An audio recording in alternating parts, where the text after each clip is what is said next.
and to what you're doing here with your home-based business. So when you say treat this like a business, a lot of people, if you haven't owned a business or been in the inner workings of one, you're not really sure exactly what that can mean. And so I'm just going to hit a couple of bullet points. When you start a business of your own, you'll need to go and develop a business plan. What are your goals? What are your projections? What do you expect to earn? And probably you're going to go to the bank and have to get a loan. It's a little intimidating to go and you're signing on the line for $10,000 or $40,000. This is what people normally have to do when they're going into business. They're making a large commitment. And we're so blessed and lucky to have the opportunity to earn this no ceiling kind of income that we have without having to take that kind of risk. So I hope you really appreciate what you have pulled up here. What you're going to do once you do have your business plan, you've got a product, which we all have. Health and fitness is what we are marketing. The service is supporting people in doing that.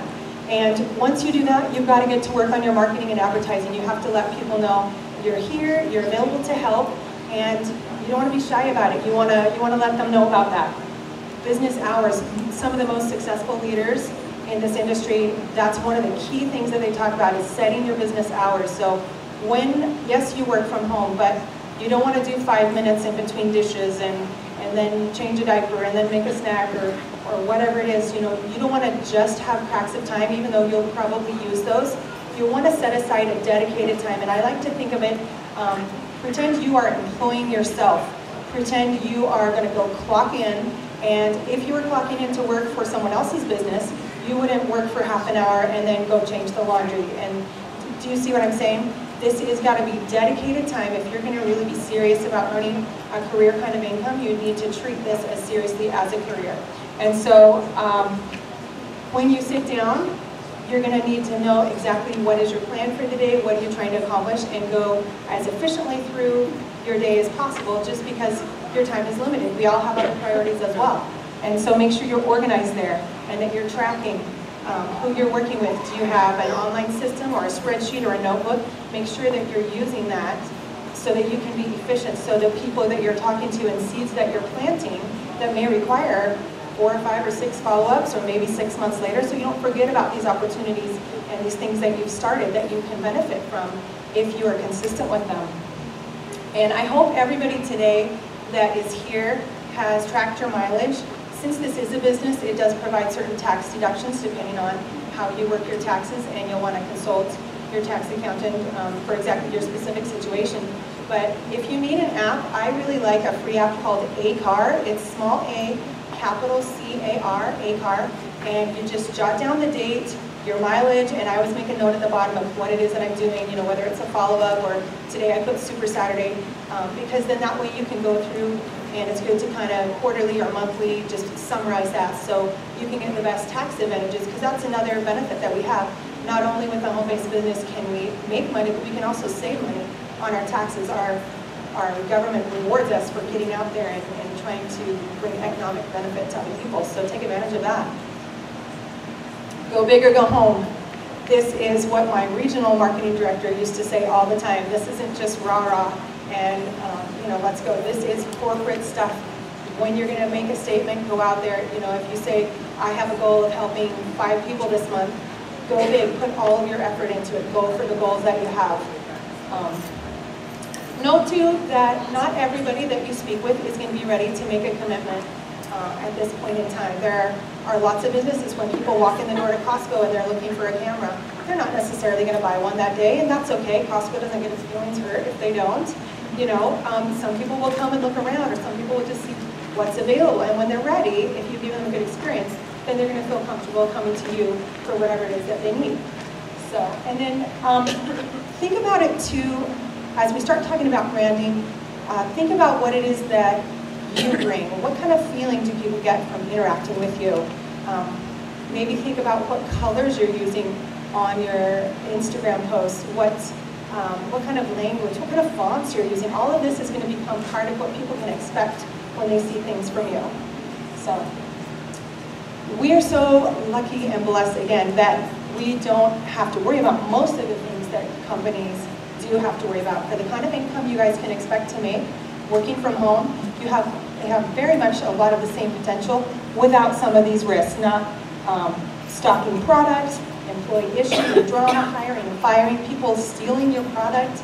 All of this customer service is done for us. You guys, this is an amazing opportunity, so make sure that you realize and appreciate that and make the most of it, because we've cut out a lot of the struggles that traditional businesses have. And so we're just free to go and help people and make a profit there. So, okay, let's talk about, there's all kinds of people that we can work with, but who would you like to work with? That's something unique too, that we can kind of pick and choose who we get to help. So while we are happy to help anyone, there's certain people that are easier to work with than others. There's certain people that are potentially more ready to commit to improving their health. And so that's who we really want to be looking for. So take a minute if you have your paper and pen, and just kind of think of an avatar, kind of a template of a person. Who have you worked with in the past that has been really easy to work with? Who have you enjoyed working with that was super easy, understood what you said, and they were ready to get going? Who is that? Or if you're brand new, that's great too. Just think, who would I like to work with? What would be fun? And just jot down some of these things. Their age, are they male or female? What are their hobbies and interests? You know, are they married with kids? You know, you want to attract people that are kind of like you, and you are here and you are motivated. So think of what do I need to think about to target these people? And these are some things that we'll come back to on the social media side of places that you can find them. And the biggest thing that I can suggest right here is we get all excited about the products that we have. They're life-changing. We want to promote them. But the people we're trying to reach may not necessarily understand how good they are yet, right? Because we haven't told them. And so what are they looking for? What problem do they have that they're trying to solve? That's what we need to be posting about.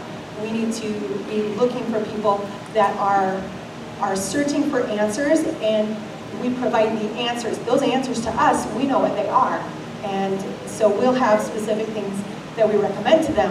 But what are they looking for, not what do we want to tell people about? Do you see the difference? Okay. All right, I'm going to take a step and just put your health and fitness hat on the side and pretend you own a shoe store, because shoe stores are easy, right? So if you were going to set up a shoe store, this is a traditional brick and mortar business, and what are you going to do? Are you going to be excited? Are you going to tell people? For sure. Are you going to blast it on your Facebook? Yeah, it won't be the only thing you talk about. You know, you're still going to, it's social media, you're still going to be a person, but you're going to be excited. You're going to let people know. So that's good. Are you going to invite your friends and family and people that you know to say, hey, you know, I've got these awesome shoes, they're fabulous, I can't wait, I really want you to take a look. I don't care if you buy them or not, I mean, if you do, that's great, but I really want you to just come and check out my new shoe store, it's awesome. And they'll want to support you, and some of them may need new shoes, and that's great, but that's what you're going to do, is kind of introduce it. As your business goes along, 3 months, 6 months, are you going to only talk to the people that you know to support your whole business? Hopefully not. Hopefully you're going to say, I need to find a way to introduce other people into my circle that I can help.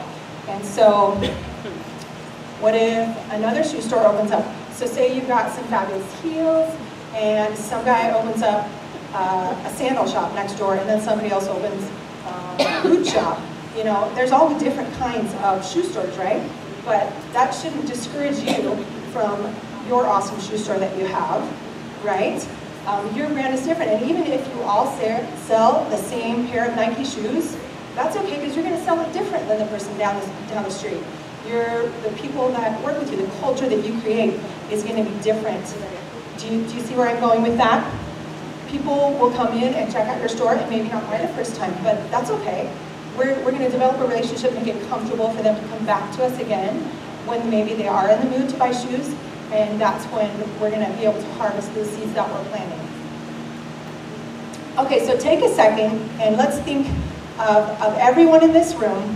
What's the same about us? What's the same? We're all coaches. We all use the Beachbody products and services. We all love Shakeology. We all, 21-day fix. The programs are the same, right? Right, and so the company's the same, the business opportunity, the compensation plan model, we're talking about numbers and details and opportunity, that's the same for all of us. So what makes some people more successful than others? What you have to do is differentiate yourself. So, what's different? I love what we've just been hearing about creating your story and focusing on it. That is so key. This is what's going to make you different than other coaches that are out there. Think about this, and then if you're taking notes, start just planting some seeds in your own mind to kind of digest. Like, how can I be different? How is what I do different? Your struggle, your story, your personality, your leadership, the way that you run your accountability groups, recipes that you put out, the way that you encourage and motivate people, testimonials. I hope you guys are really in your challenge and accountability groups. I hope you are keeping maybe a file separate where you can put quotes of challengers that say things, hey, I lost 3 pounds, I'm so excited. You know, are they giving you their pictures? Make sure you're following up and collecting a result, a big file of success that you can draw on, because people like social proof, right? They like to know, well, if I work with Tammy, I know that she's worked with other people and she's had great success, so I feel like I can trust her in my vulnerable moment that I need support. I know she helps other people, so I bet she can help me too. This is what we want to portray. We want to open up to people that we can help, that we are competent to do that. And so as we go about differentiating ourselves, everybody's going to have a list of different things that they like to talk about. So say we're just going out for a smoothie, I haven't seen you for 6 months, and we're going to sit down and what are we going to talk about? Well, we'll talk for a minute about health and fitness and nutrition, because that's on my mind a lot. I love it, I'm passionate about it, and so we're going to talk about that. But we're not going to only talk about that. We're going to probably catch up on family. We're going to probably talk about hobbies. My husband's a drummer, and so he likes to talk about, you know, what local bands are playing and that kind of thing, or maybe you like to go boating, or maybe you do scrapbooking, or you know, jot down 5 to 10 things that you like to talk about a lot, and this is going to be your list. Kind of put it on a sticky maybe on your desk, and when you sit down to do your social media, this is going to be what you draw from. Instead of kind of getting stage fright in front of your computer, you sit down, you're like, okay, I got to do my post today. What am I going to post about? And your mind is completely blank. This is what you refer to. This is kind of key things that are that reflect who you are, and it's part of your brand, and that will help you be inspired to continue to put out that valuable content what people are looking for. Be the authority. So if your brand's spanking new, it doesn't matter. You're still an authority, because why? Because you've committed to helping people, and committing is a huge step. So if you're so new and you don't have any idea what you're doing, you have committed enough to be able to help someone else. So realize that it doesn't matter if you have read everything, you know, online, if you studied, you know, training videos, if you know all about the products backward and forward and every ingredient. It doesn't matter. If you are able to hold someone's hand or cheerlead them, then you are going to be able to help them. And so you are the authority. So give yourself that credit and stand up tall and be confident and say, I help people, not I'm going to start a challenge group or I'm going to help people. No, you do it right now. You've decided to. So be present tense and be confident about it. Don't be afraid to just speak boldly. And you know what? There's something you may not have noticed, but oftentimes when you are in a new situation, making a first impression, people will take you at your word. If you say, I'm the best in my class. If you say it like you are, they might believe you until you prove otherwise, right? So this is about giving the best version of yourself and being confident, and allow people to believe in you as you believe in yourself, and then you all get better together. So to kind of sum up, we know that we're running a business here. We're going to treat it that way. We're going to not be casual unless you want a small casual hobby income, which is great. Some people just love that. But if you really want to make a big financial impact, then you need to make the commitment that goes with a large impact. We know who we're looking for. We know where they're going to be and how to find them and how to help them. We know that not every person we're going to talk to is going to be ready. That's okay. We're just going to keep our list running so we can find them later. We are different than everybody else that's selling the same exact product, and that's okay. That's okay. We have great tools. They're some of the best in the world, and so that's okay that we're all the same on that. But how we're going to bring it to people is going to be different. And we know our topics that we're going to be available to attract people from in social media, and we're going to be bold and proud about it. So this is the last step, ready, set, attract. So what we want to do, the goal is to go from seeking people to attracting them, and it's a slight shift in your mindset, but in the first 30 to 60 days, hopefully you have got a great list of warm contacts, your friends, family, people around you, and hopefully you're blowing through that over the course of the first 60, maybe 90 days max. You're inviting people to join you, you're telling them that you're here to help. And so as you go through that, you're going to want to make sure that you're planting seeds in your posts, in your social media, in person, to attract new people into your group, so that doesn't end once you've gone through your big list, right? And so what's been very successful is to pick one or two social media platforms so that you don't feel like you have to make, you know, posts on Instagram and Facebook and Twitter and like everything every day. It can be kind of overwhelming. Just pick one or two and just rock it, get really good at it. So maybe you've picked Facebook, and a good rule of thumb there is to post 3 to 5 times a day. That does some awesome things as far as Facebook making your posts more available for people to see.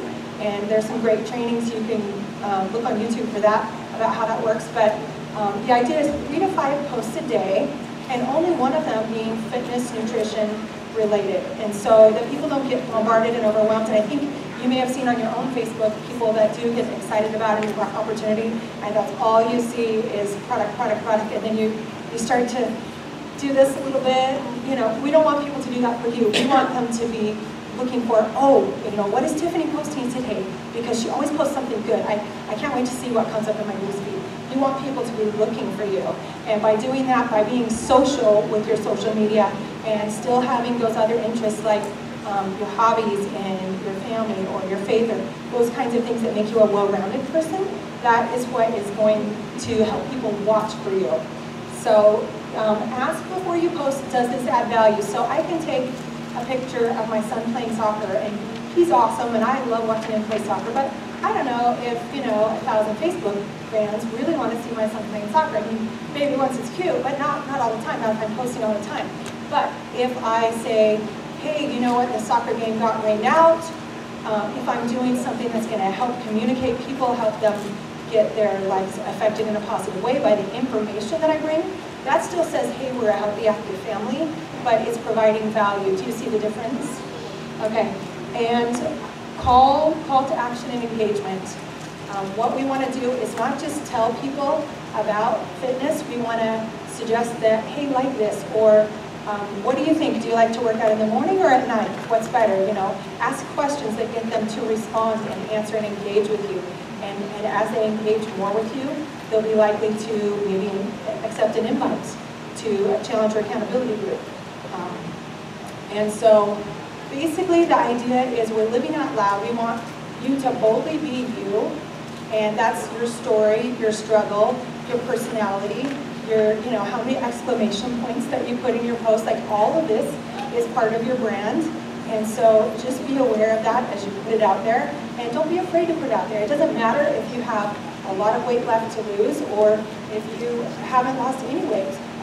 It doesn't matter in your story where you are. It's just that you're you, and somebody's going to relate to you. So don't be afraid of who you are, what you have to offer. If you're new or if you're experienced, it's all part of your story. So just be proud of that and put it out there so that people can find you and join you. So, thank you.